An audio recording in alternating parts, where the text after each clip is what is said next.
Ya, saudara, pagi ini saya kedatangan tamu lagi, namanya Dwi Putri Aramadani. Kalau saya dosen ini selalu saya sampaikan Zoom. Saya akan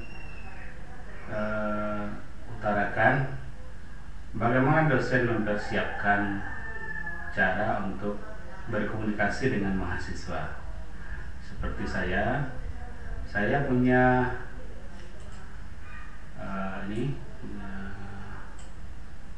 Zoom yang berlangganan di Zoom saya. Bisa saudara lihat Zoom saya punya bimbingan akun atau room untuk bimbingan akademik, ada untuk kuliah, ada untuk kegiatan ormawa, ada program rapat-rapat, ada juga kegiatan atau rapat website yang juga saya koordinir ya. Ini upaya yang saya lakukan untuk berkomunikasi dengan mahasiswa, dan setiap hari ini akun ini standby kalau ada mahasiswa yang mau bimbingan. Misalnya kalau saya buka ini, saya share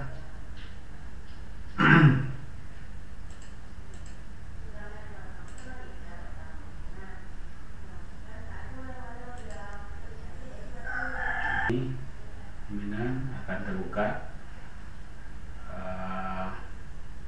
akun Zoom saya, dan mahasiswa bisa masuk, lalu akunnya itu saya share ke grup mahasiswa. Ini saya share. Ini contoh saya siapkan, misalnya nih saya buka,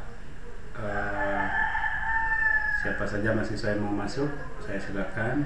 Di sini nanti bisa kita berdiskusi dengan mahasiswa, ya, sama saja dengan kita ketemu. Dan tadi berikut ini saya sampaikan salah seorang mahasiswa sudah masuk ke akun saya, itu pakai akun Zoom. Di rumah saya punya paket IndiHome dan satu ruangan khusus untuk kegiatan pembelajaran dan menjalankan tugas-tugas saya. Lalu kemudian saudara sebagai mahasiswa itu harus memantau saya. Ya, saudara, pagi ini saya kedatangan tamu lagi, namanya Dwi Putri Aramadani. Kalau saya dosen ini selalu saya sampaikan Zoom kalau ada mahasiswa yang mau bimbingan, mau konsultasi. Pagi ini saya di chatting sama Putri, Pak mau bimbingan. Oke, sekarang saya siapkan Zoom-nya, akan masuk ke Zoom. Silakan Put, apa yang mau didiskusikan?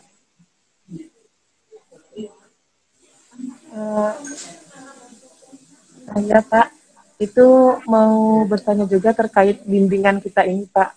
Kan sekarang ini melihat kegiatan kita itu semuanya berbasis daring Pak. Jadi otomatis yang untuk kegiatan bimbingan dengan dosen ini tuh juga dilaksanakan berbasis daring juga Pak. Pak.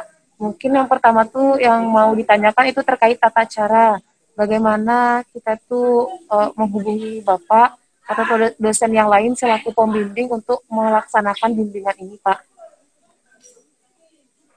Oke, ini konteksnya untuk mengajukan judul skripsi ya.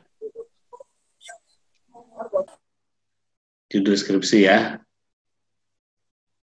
Ya, Bud. Kalau judul skripsi, pertama saudara kan harus konsultasi dengan dosen PA. Dosen PA-nya siapa? Mungkin bisa chatting WA, bisa juga seperti yang saya lakukan ini, bisa juga pakai Zoom. Kan kalau pakai Zoom ini kan sama juga kita ketemu nih, kan ketemu langsung kita nih apa, kan dekat nih kita ketemu. Terus bisa juga pakai Google Meet, bisa juga aplikasi-aplikasi lain, Google atau video call kalau ketemu juga, ya kan. Terus kalau bisa juga lewat email, lewat telepon, bisa dilakukan dengan dosen. Nah, tapi dihitung waktunya. Kalau dosen ini misalnya pagi ini, kalau ibu-ibu dia ngurus anaknya, yang juga sekolah sampai jam 9, sampai jam 10, ya kan. Nah, mungkin jam 10 start ya, jam 10 start komunikasi dengan dosen, tanya dulu apakah beliau punya waktu untuk melayani kita, karena ada juga mungkin kelasnya Putri PA dengan Bapak ya. Apa Pak? PA, penasihat akademiknya Bapak atau enggak? Bu enggak Pak, Bu Menik Pak. Ya, nanti komunikasi dengan Bu Menik. Pak, Bu, saya ini punya rencana untuk menulis skripsi di judulnya. Kalau beliau sudah setuju, diteruskan ke jurusan, ya. Teruskan ke jurusan. Setelah di jurusan, ya. Sekarang bagaimana cara komunikasi dengan jurusan? Bisa juga ada grupnya kan, ada grup angkatan, ada juga komunikasi jurusan itu, ada juga grup di Facebook jurusan, saya lihat bisa di inbox atau di email, ya kan. Kemudian juga kita ada punya e-office juga, kalau butuh surat-surat e-office di rumah gadang e-office. Coba matikan dulu video soundnya Put, terdengar suara lingkungan Put. Oh iya Pak. Ada e-office di rumah gadang WNPSID itu, ada e-office itu, silakan buat situ. Nanti dibuka oleh staf. Ya, kalau ingin juga belum puas juga boleh datang ke kampus. Kampus juga terbuka, tapi enggak apa namanya itu, enggak bisa banyak ya. Mungkin dijaga protokol kesehatannya, pakai masker. Kemudian sebelum masuk cek dulu suhu, apakah suhunya tidak suhu di atas 37,5. Kemudian ajukanlah surat permohonan untuk mendapatkan pembimbing. Pertanyaannya, apakah pembimbing itu bisa kita kehendaki? Tentu nanti bisa kita usulkan, bisa saja usulkan ya. Tapi yang menentukannya kan prodi. Nanti prodi akan atau komite pembimbing akan menghitung atau menilai judul ini kira-kira cocoknya dibimbing oleh siapa. Apakah bisa dibimbing oleh dosen PA keahliannya atau dosen yang lain gitu kan?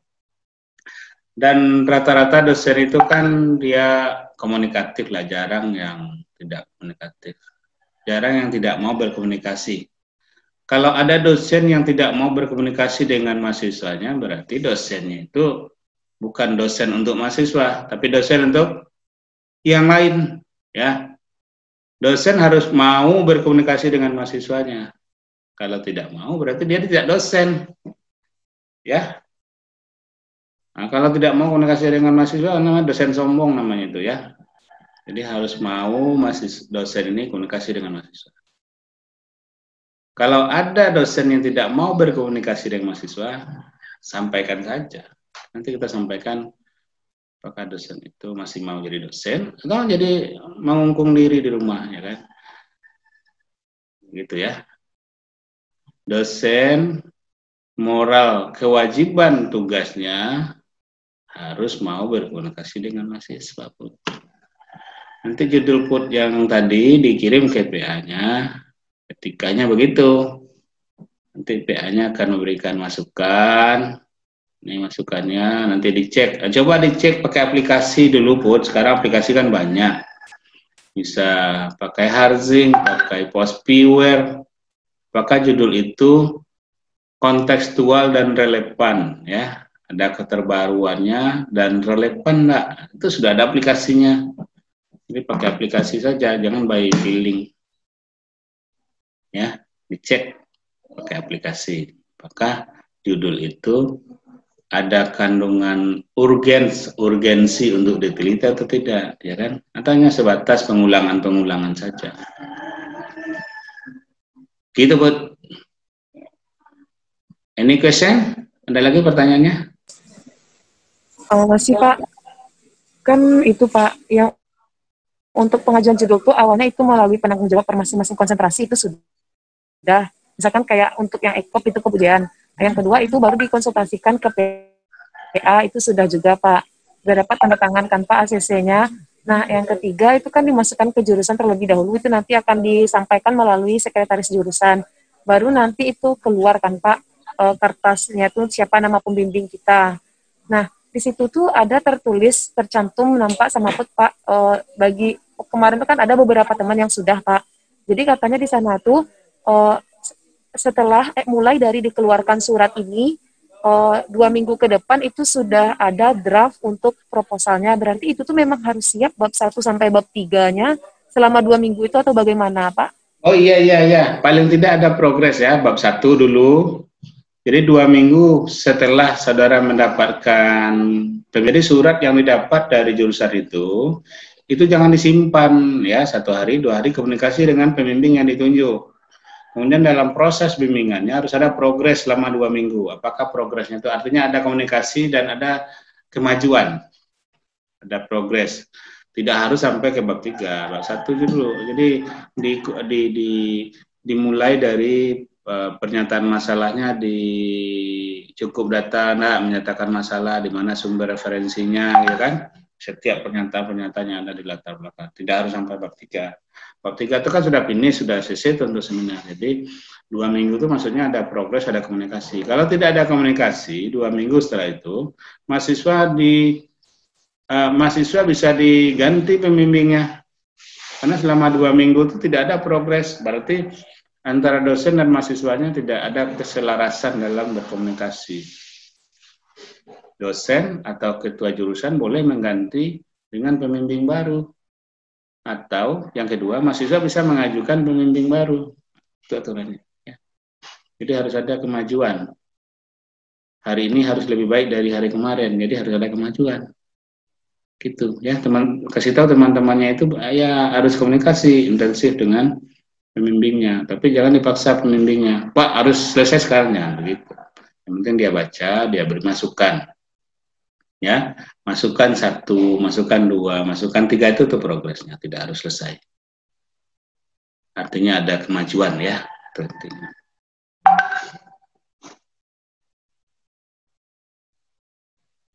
Oke, masih ada pertanyaan?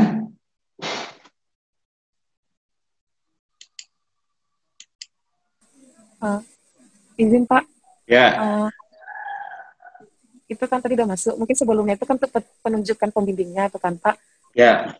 Berarti Pak misalkan Put mengajukannya itu tentang yang tadi itu misalkan tentang indeks pembangunan manusia. Kalau misalkan untuk dosen PA itu memang ke sana arahnya tuh pembahasannya tuh berarti bisa jadi yang dosen PA tuh langsung jadi pembimbing kita gitu Pak. Atau misalkan ada dosen lain yang juga megang hal yang diprioritaskan menjadi pembimbing kita tuh apakah anak PA tuh maaf Pak, mahasiswanya misalkan kayak dosen PA tuh sesuai lah gitu konsen keahlian ilmunya tuh sama judul berarti langsung ibu tuh saja yang menjadi pembimbing gitu Pak?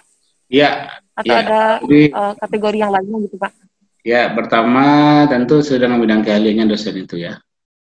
Kalau bidang keahliannya dosen itu misalnya ekonomi, maka dia dikasih, kalau topik yang diajukan oleh mahasiswa itu bidangnya ekonomi ya PA-nya bisa langsung. Tapi kalau misalnya PA-nya keahliannya tata niaga, administrasi perkantoran, tapi topik yang mau dibahas atau dikaji oleh mahasiswa tentang akuntansi kan nggak cocok kan.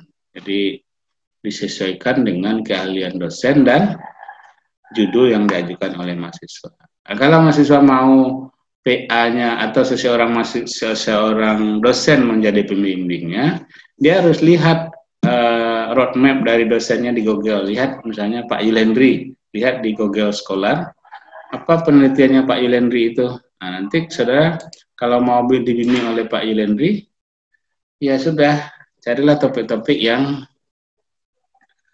sama dengan topik riset yang dilakukan oleh Pak Yulendri.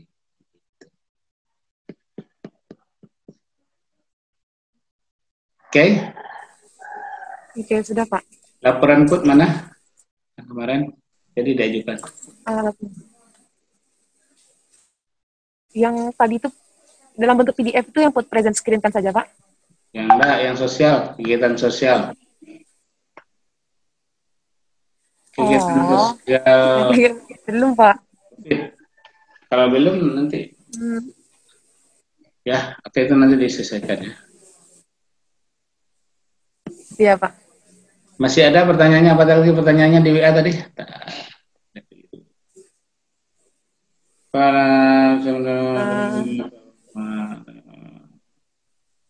Oh ya,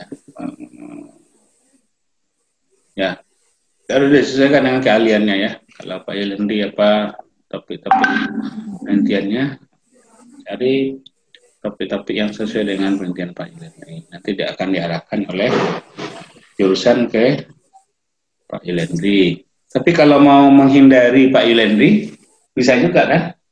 Jangan pilih topik yang sesuai dengan kalian Pak Yelendi. Kalau menghindari Pak Yelendi, ya ambil topik-topik yang jauh dari kajiannya Pak Yelendi. Kita tidak akan dapat Pak Yelendi. Itu caranya. Ya, Pak. Oke. Terima kasih, sukses. Masih PL nih, Bud? PL, Bud. Di mana Bud PL? Iya, Pak. Di SMA 5, Pak. SMA 5. Tadi ya, sekarang klaster SMA 5 Padang. ya, klaster semakin dekat dengan lingkungan kita. Jadi kalaupun ke sekolah, ya, patuh dengan standar COVID, pakai masker, bawa hand sanitizer, jaga jarak dengan orang. Tak boleh curiga ke orang lain dalam hal kesehatannya. Belum tentu teman bicara kita itu sehat ya, atau artinya tidak tertular. Bisa jadi mereka OTG, orang tanpa gejala. Jadi jangan terlalu dekat berkomunikasi, jangan kontaknya langsung, kurang dari 1,5 meter, jangan berhadapan-hadapan gitu ya. Nah, termasuk juga benda-benda mati kan, pintu, jendela, makanya sering mencuci tangan. Ya, Pak. Oke. Sudah pertanyaan? Cukup? Sudah, Pak. Terima kasih. Cukup. Terima kasih, Pak. Assalamualaikum warahmatullahi wabarakatuh. Waalaikumsalam warahmatullahi wabarakatuh.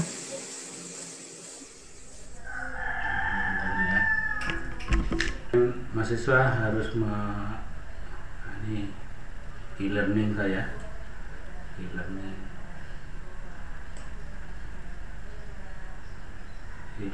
saya nih. Terus saudara mahasiswa juga harus bisa memantau perkembangan serta informasi-informasi terbaru di UNP ya.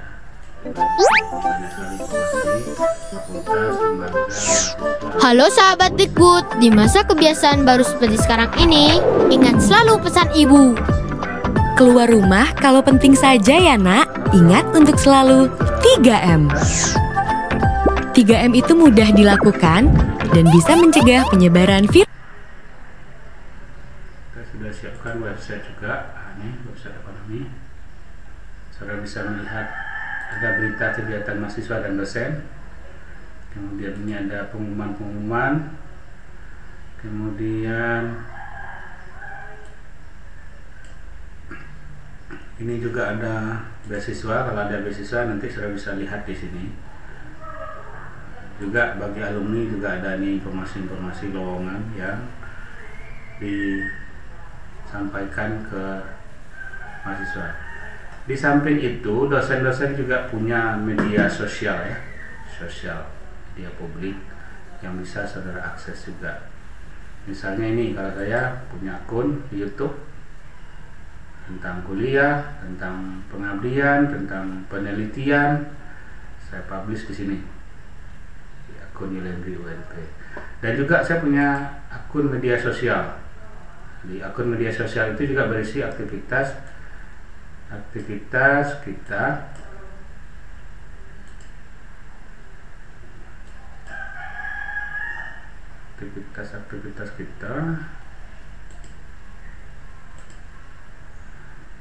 dan juga informasi-informasi tentang kampus ya. Nah, ini misalnya ini beberapa informasi kampus.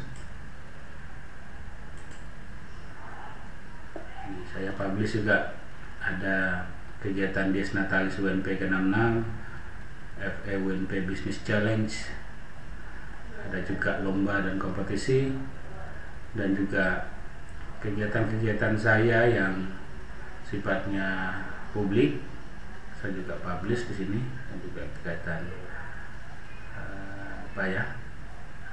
konten-konten di YouTube juga saya kirimkan di media sosial saya. Ini sebenarnya tujuannya bukan ingin show begitu ya, tapi sebenarnya bagaimana cara memaksimalkan komunikasi antara dosen dan mahasiswa. Kalau kemudian masih ada juga dosen atau mahasiswa yang terkendala, tidak bisa menemui dosen, tidak bisa komunikasi dengan dosen, itu menurut saya mahasiswa yang kurang pandai memanfaatkan media ya. Jadi media sosial yang saya gunakan ini informasi ya. Jadi kita harus berusaha kreatif untuk menyelesaikan persoalan kita yang tidak bisa kita selesaikan secara ketemu langsung. Tapi memang ada sebagian kita, dosen dan mahasiswa, rasanya kalau tidak ketemu itu tidak tuntas gitu urusan ya. Tapi kalau lewat Zoom kan kita ketemu juga itu sebenarnya kan. Apa bedanya kita ketemu langsung dengan ketemu di media sosial? Kan nyata. Ada juga mahasiswa yang Pak mau ngurus surat Pak, ini coba cara klik aja ini ya, jangan di WA juga nih ya. Ini ada di Office, ada blanko surat. Bisa juga saudara komunikasi lewat WhatsApp ke staf-staf kita secara teknis ya.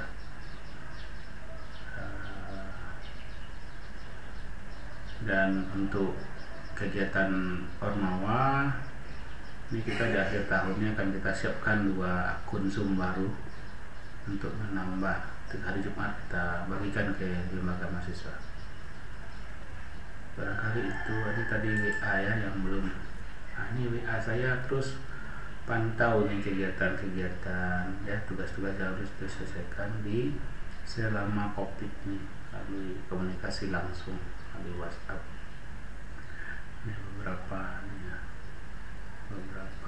WA yang disampaikan oleh mahasiswa yang kita respon pagi ini.